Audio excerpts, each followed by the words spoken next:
Hi, this is Jason from Horrific Nightmares, and this is going to be my top 5 movie recommendations for the month of June. Now, in June, I watched 53 movies, which is definitely down from what I usually watch, primarily because my mom's had some health problems and we had a lot of stuff to do. Now, the ones that I watched that I do not own are two documentaries off of Tubi. One is called All American Massacre. It's about the Texas Chainsaw Massacre sequel that we never got. Um, that was supposed to include Chop Top. Really good documentary. Definitely check it out.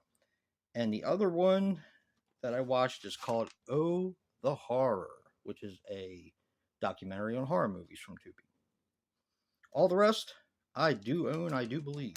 Yes, I do own them. So we're going to get right into my two honorable mentions. Honorable mention number one is one that Joe made for me. You're going to be seeing that a lot in this video. And it's called Coming Soon. Now, I watched this over at my daughter's house when I was babysitting my granddogs. And this is kind of like Terror in the Isles before Terror in the Isles. It was more or less a clip documentary, just like Terror in the Isles. And it was done by Universal Pictures. But this one was hosted by Jamie Lee Curtis, and it was more or less, it was kind of advertising the Universal monsters at Universal Resorts. Back then, I think it was just called Universal Studios. But yeah, really good documentary clip, whatever you want to call it. And unfortunately, it is still on VHS. So thank you, Joe, for making this. It's only an hour long if you can find it on YouTube, and it's well worth a watch. It's a lot of fun. So, coming soon. First honorable mention. My second honorable mention is The Devil Incarnate. Now, this probably would have made my top 5 on any other month, but this was a very strong month.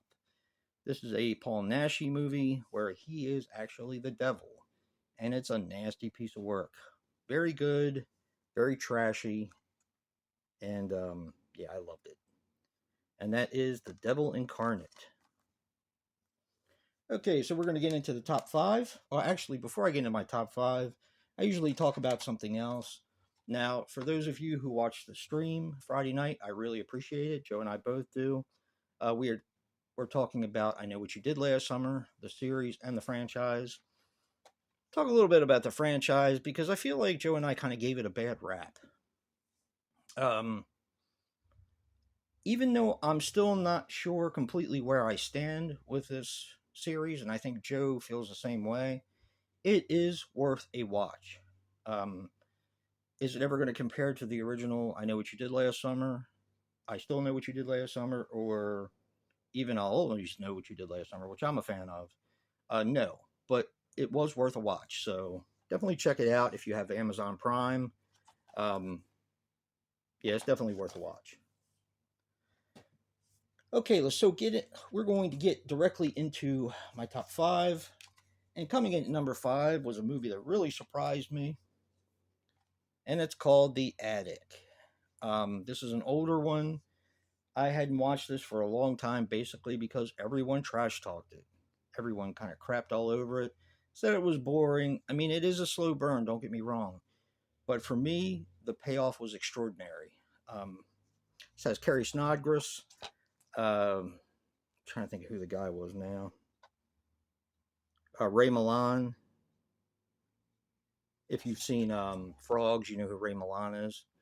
And this is a really good slow burn horror film, The Attic. Okay, coming in at number 4 is Raw Courage. Thank you, Bryn, for the recommendation. Um, this movie is just a ton of fun. It's about, well, I don't want to tell you what it's about. If you can check it out, I don't know if it's on YouTube or if it's on Tubi or someplace like that. But if you can watch it, it's a lot of fun. It's a horror picture meets a revenge type film meets a um, biker gang type of movie. No, not a biker gang, like a military sort of thing. You'll understand when you watch it. It's really good. Yeah. And that is Raw Courage. Again, thank you, Bryn. All right, coming up at number 3 is Rec 3. Now, I made my way finally through the rest of the Rec films, and where have these been all my life? I am a fan of Quarantine. I did like Quarantine too, but now I understand why people talk about Rec and kind of discount Quarantine, even though I think that it's still a good film, and I think the second one's pretty good and original as well. These films are fantastic, and this is my favorite of the bunch. Rec 3. Oof, weddings. Stressful for everyone, aren't they? And that is Rec 3. And coming in at number 2 is a film that is not available. It may be available on Tubi, I think Joe said. It's called The Blazing World. And if you guys have seen the Scream series, especially seasons 1 and 2, and the Halloween special, you'll know who 2 of these people are. Brooke and Noah from the Scream TV series are actually in The Blazing World. This is not a movie that I can recommend for everyone. It is very art house. It is very, it's got a very odd flavor to it. But I really enjoyed it. I got a lot out of it. And the girl who plays Brooke, who's actually on the cover here from the Scream TV series, this was her, I believe it was her directorial debut. And she did a fantastic job. Fantastic. And that is The Blazing World. Very good movie. And for all the haters out there, my number 1 is Winnie the Pooh, Blood and Honey. Now, this does not have a U.S. release yet. Umbrella released a Blu-ray a month or 2 ago, but it still does not have a U.S. release.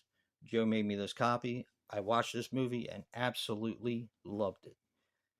All you guys who think it's a piece of trash and everything, you're more than entitled to your opinion. But I'm going to tell you mine. I loved it. So there. I thought it was a very well-made film that looked better than the budget that they had. I thought that the story was thought out really well, and it definitely delivered on the gore and the killings and stuff. Very, very well-made picture. I cannot wait to see the second one. I know it is greenlit already. I know it's made some money, and it deserves it. So, number 1, Winnie the Pooh, Blood and Honey. Number 2, The Blazing World.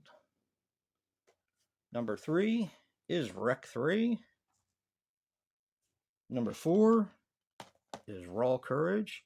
Thank you again, Bryn. Number 5 is The Attic.